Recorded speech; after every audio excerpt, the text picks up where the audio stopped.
بسم اللہ الرحمن الرحیم۔ حضرت ابو ہریرہ رضی اللہ تعالیٰ عنہ کا بیان ہے کہ ایک شخص نے نبی کریم صلی اللہ علیہ وسلم سے عرض کیا، کوئی مجھے نصیحت فرمائیے۔ آپ صلی اللہ علیہ وسلم نے فرمایا، غصہ مت کیا کر۔ اس نے یہ بات دہرائی کہ مجھے نصیحت فرمائیے۔ آپ صلی اللہ علیہ وسلم نے ہر بار یہی فرمایا، غصہ مت کیا کرو۔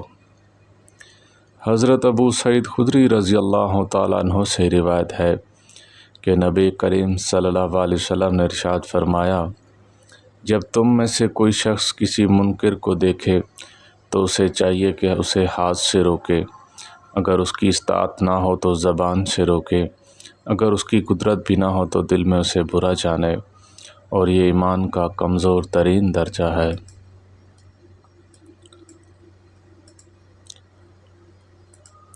حضرت ابن عباس رضی اللہ تعالیٰ عنہ بیان کرتے ہیں کہ نبی کریم صلی اللہ علیہ وسلم نے ارشاد فرمایا، اللہ تعالیٰ کی دو نعمتیں ایسی ہیں کہ ان کے بارے میں لوگ فریب کھا جاتے ہیں، یعنی ان کی قدر ہی نہیں کرتے۔ ایک صحت و تندرستی، دوسری فرصت۔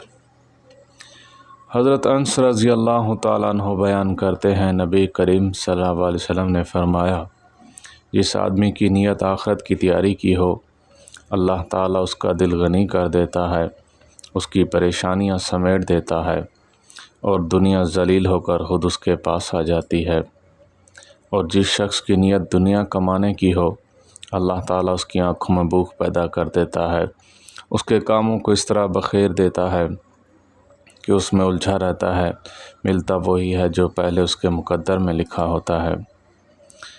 حضرت شداد بن اوس رضی اللہ تعالیٰ عنہ روایت کرتے ہیں کہ میں نے رسول اللہ صلی اللہ علیہ وسلم کو یہ فرماتے سنا، جس نے دکھاوے کے لیے نماز پڑھی اس نے شرک کیا، جس نے دکھاوے کے لیے روزہ رکھا اس نے شرک کیا، اور جس نے دکھاوے کے لیے صدقہ کیا اس نے بھی شرک کیا۔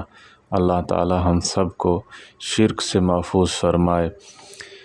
آخر دعوانا الحمدللہ رب العالمین۔